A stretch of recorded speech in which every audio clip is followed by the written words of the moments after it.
Yeah, namaste everyone. Which one? This. I hope I'm audible properly.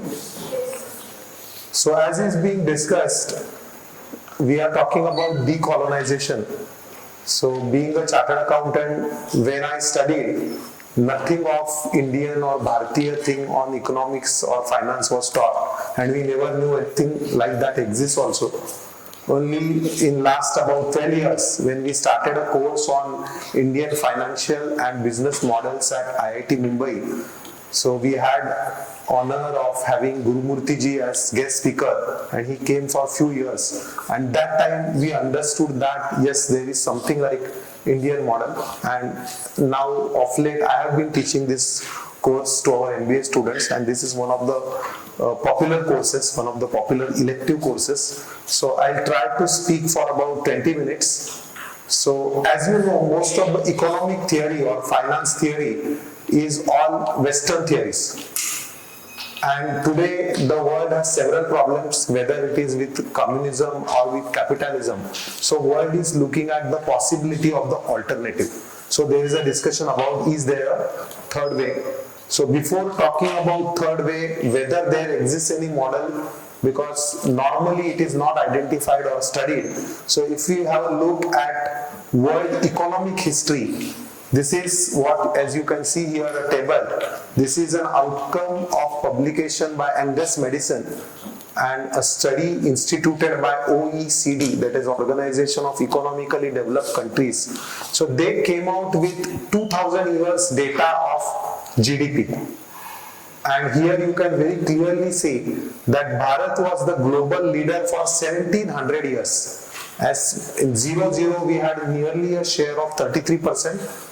Then 1000, this is 1000 years, they are not showing it. In 1000 also the share was 29%, and then we were attacked and our share went down. If we look at Western Europe, their share has actually gone up only post 1700 or post 1820, when they had colonies under their control. And US share went up in First and Second World War. Of course, I know it's not that simple, but at least primarily you can very clearly say that, see, that India and China were not only cultural capitals, they were also economic capital. So definitely when we have such a level of prosperity, and that too not just for 10, 15, 50, 100 years, 1700 years. In fact, as per culture, we know it's for lakhs of years.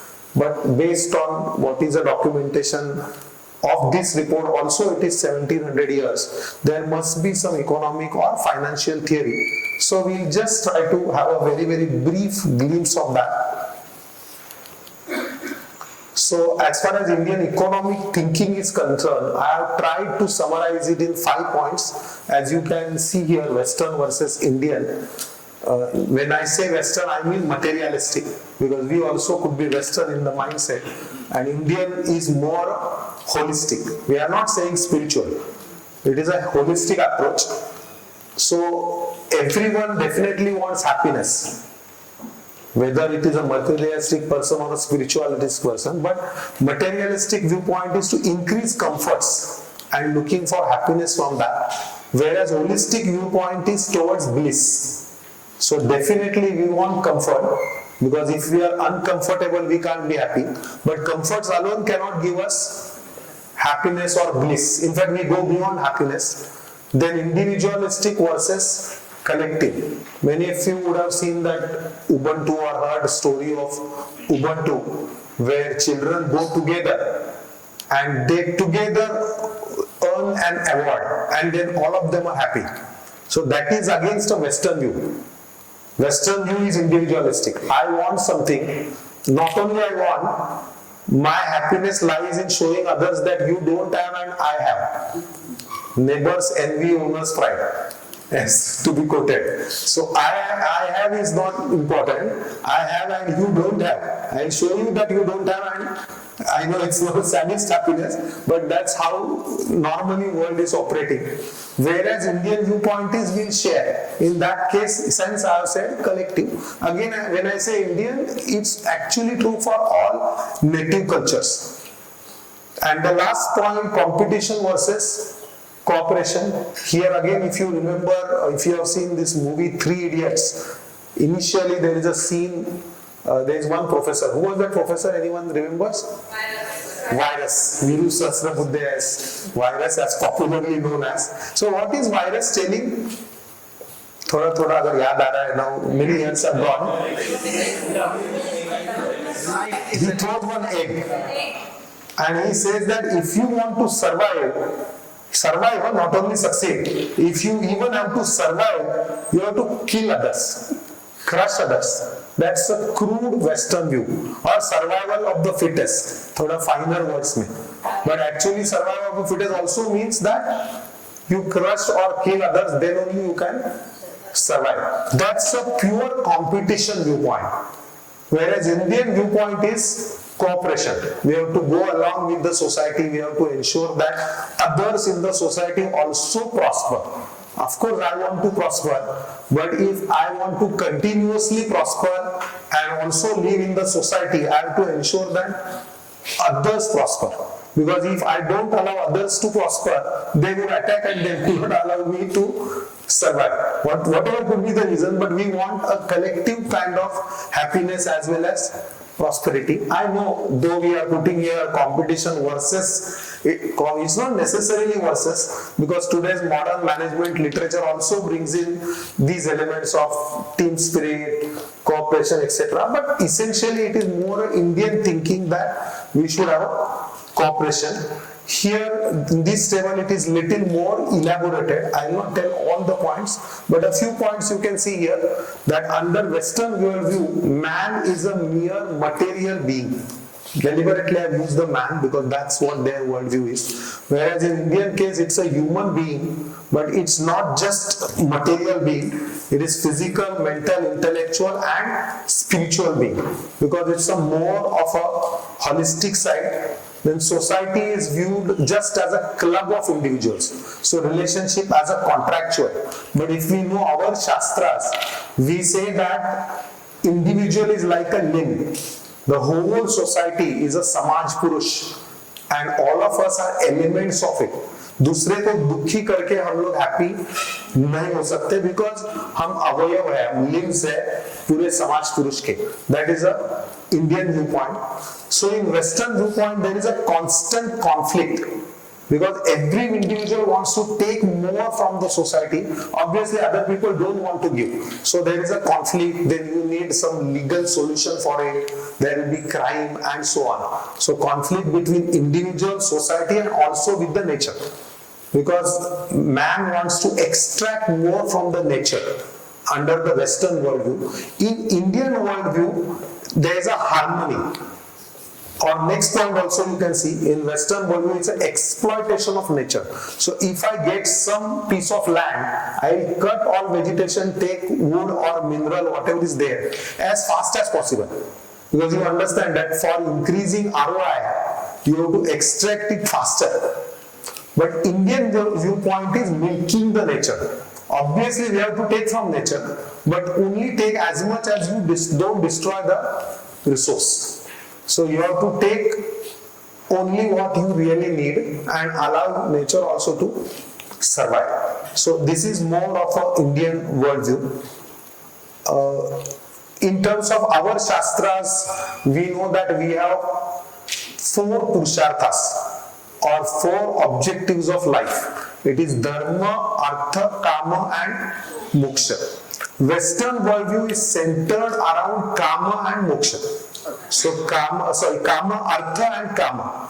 So Artha is earning money or earning resources, and Kama is using it to fulfill your desires, which we also want. But they are within the boundaries of Dharma and Moksha. We know Dharma is obviously not religion, as Babaji said. Dharma is about duties. We have duties to everybody in the society, within family, outside family, and ultimate goal is moksha. We cannot translate it to liberation, but we want to go beyond these 3. And these 4 together is Purushartha Chatushka as it's called. We should have a balance between 4 Purusharthas as per our worldview. Then Western worldview is about obsessive consumption, because one desire fulfilled makes me happy for a very small time. Immediately I would have a bigger desire that I have to fulfill to maintain my level of happiness. That fulfillment goes on increasing. That means I have to keep on increasing my consumption. There is no way to continue happiness. Whereas in Indian worldview, it is restrained consumption. So definitely I want to fulfill my demands, but I will also try to restrain my consumption by controlling my demands. Not that I will go on increasing desires and obsessively go on consuming more. Of course, I know it will take much longer time, but this is a kind of summary on what is my understanding of Indian economic thinking. Yeah, any quick questions, comments from anyone? Yeah. Sir, but most of the time, why we find a contradiction? Like we believe this, but in practice, we don't have. Okay, I'll try to answer. Yeah, I didn't hear the question. We see collaborative cooperate. This mode of thinking is there in the activity because this is what we compete with each other, but coexist. I'll give an example. In Tamil Nadu, one tea shop is there, one dosa shop is there. Dosa shop will not sell the tea, and tea shop will not sell the dosa. And once you enter into the dosa shop, automatically he will say that you have to take the tea from the other shop. I think this is a classical model of coexistence. Very true, very true. Because the base model of that works on the basis of prosperity model. You will also prosper, I will also prosper. Through that, together we can prosper. Very true. That's Good. a classical model which is derived from the Vedas. Yeah. Good example. This is a practical example of coexistence or cooperation. So I don't want to increase my shop by adding, suppose I am selling dosas, I will not start selling tea also. Western model में क्या होगा? I will start telling trees and try to kill the other tea shop, or I will try to acquire that shop because I want to expand my businesses, etc. Anyway, so good example, and I don't know how to answer him कि conflict क्यों होता है, but as I understand, I think because we are continuously colonized, not only for last 200 years, in fact for 1000 years, we are forced to follow what we are following, and we have also become used to it. But our worldview continues to be our ancient worldview. I think that could be a reason for conflict. But as a conflict, Western mindset में भी है, as I understand. So it's not necessarily a perfect answer. Next few slides, I'll just go in fast. Ki you can kind of question ki from where I got these points to be Indian worldview.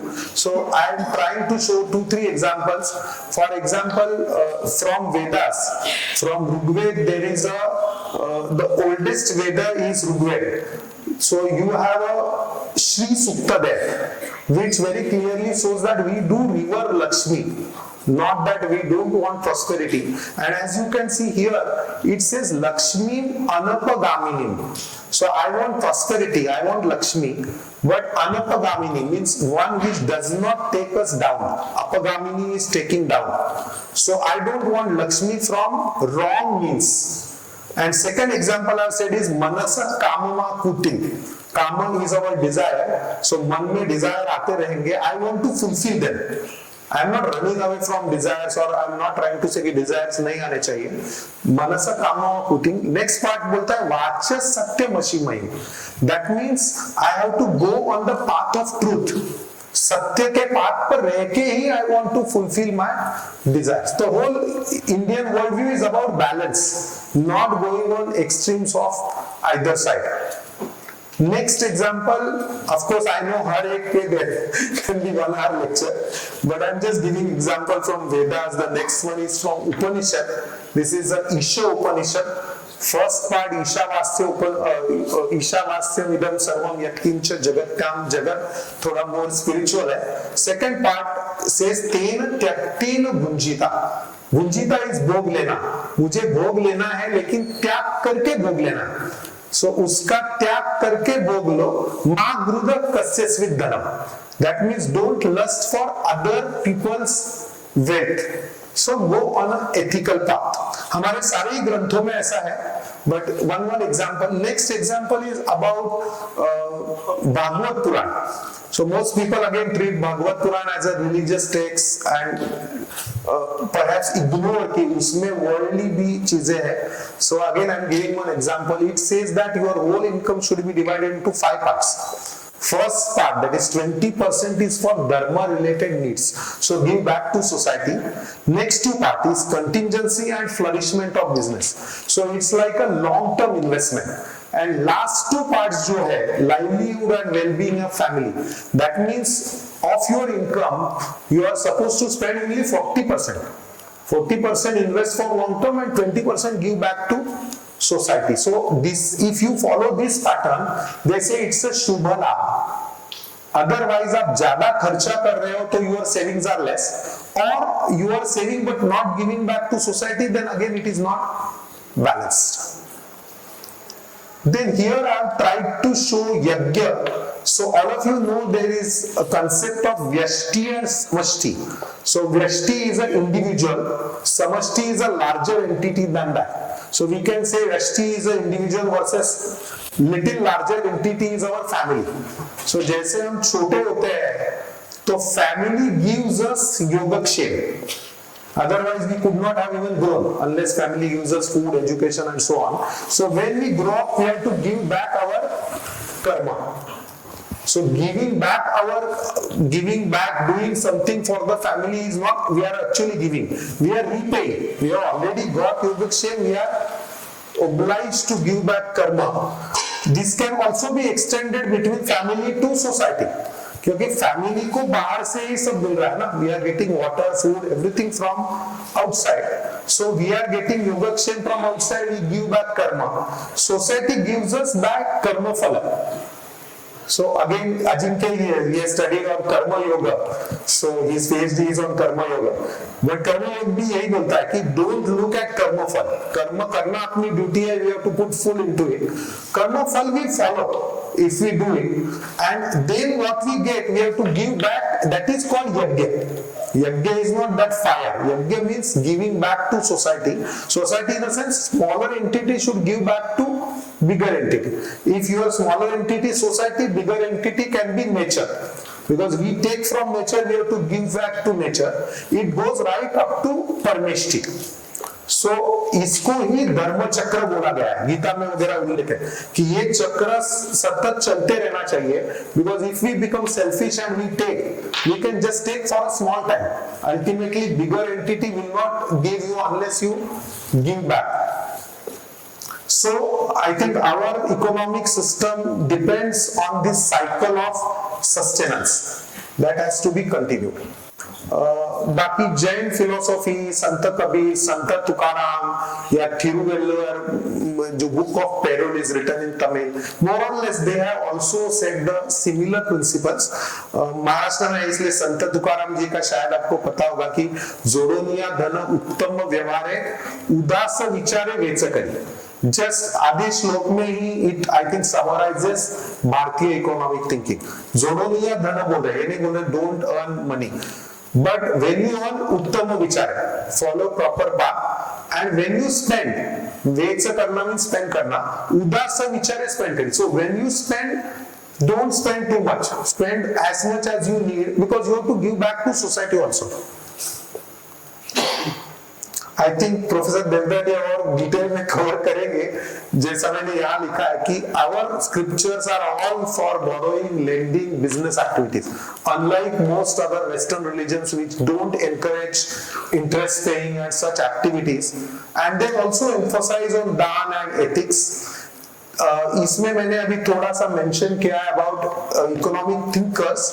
Again professor Devdutt बोलेंगे इसलिए मैं इसको थोड़ा fast जाता हूं. एक mention करता हूं कि amongst the modern economic writers, Dadabhai Naoroji की बहुत अच्छी बुक है which states about drain of wealth. So during British time, how is money getting extracted? हमने पहले देखा कि जीडीपी कैसे नीचे आया. So there is lot of corroborative evidence.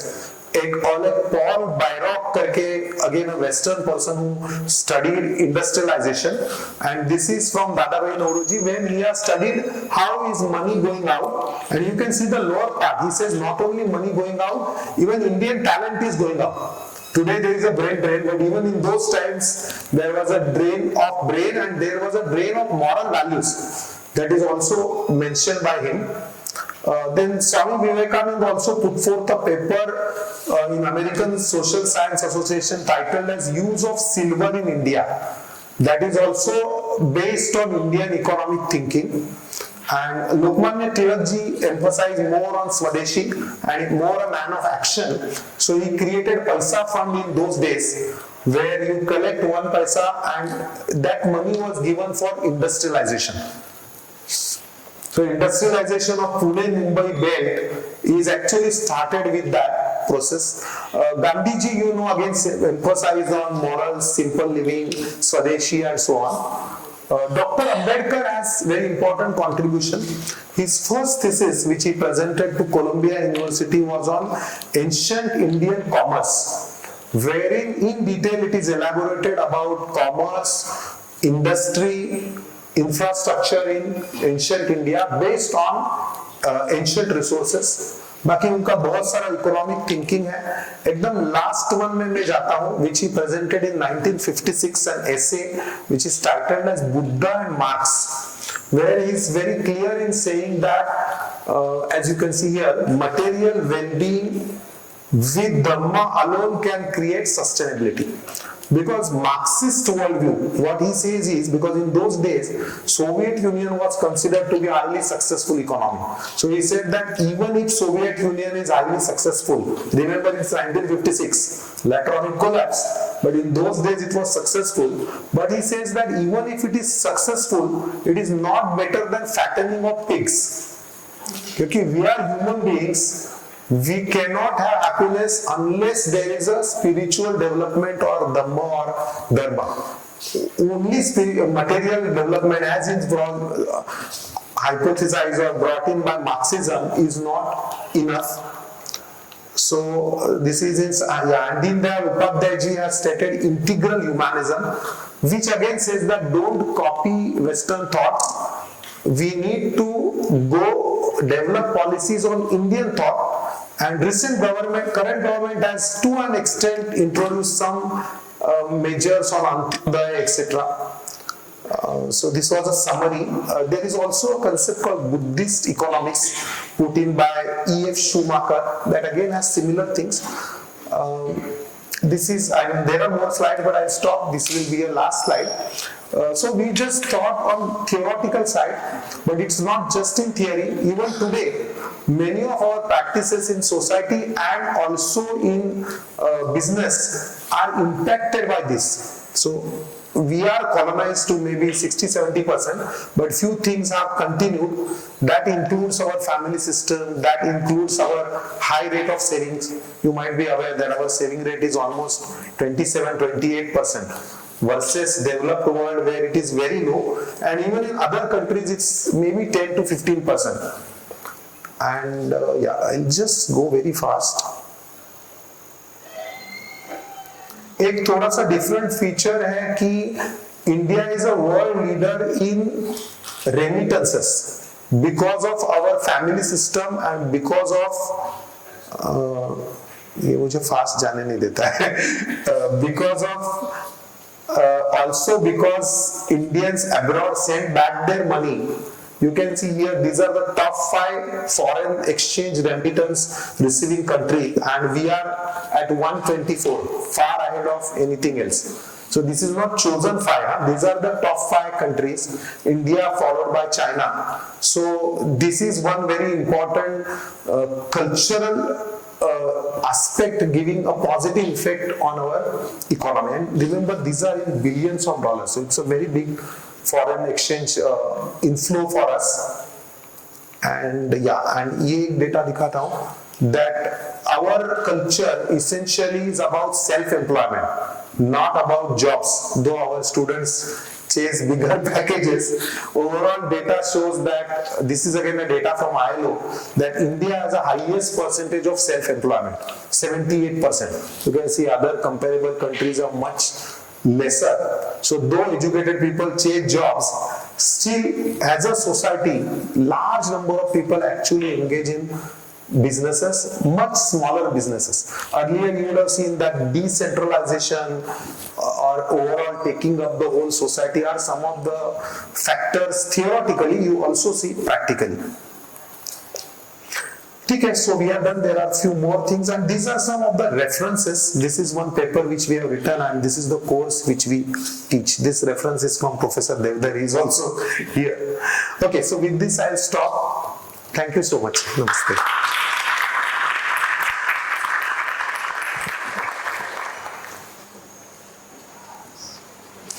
I think, okay, you go ahead. Shivaji Maharaj was a person who ran the empire very well, and therefore he would have had an economic model. And it is believed to have come from his guru, Swami Samarth. So has the study of the Das Board been made for its economic analysis? I mean, are you aware? Though I'm a Maharashtrian and I also study Das Board, it's more about leadership, overall management. You get lot of references. Directly economic references are limited, and I think that was a war time. It's not a steady time. Shivaji Maharaj was a great ruler, but he was essentially trying to fight and create a very small state of 1 or 2 districts. He had very limited time for really having a settled economy. Maybe post that, when Hindu or Maratha empire become bigger, that time study could be made. There's a manuscript undiscovered called Aryamat, which is supposed to have the economic. मैं ऐसा नहीं बोल रहा हूँ कुछ नहीं है, there are, but वो बहुत turbulent time है, so can't be taken as a very steady economic state.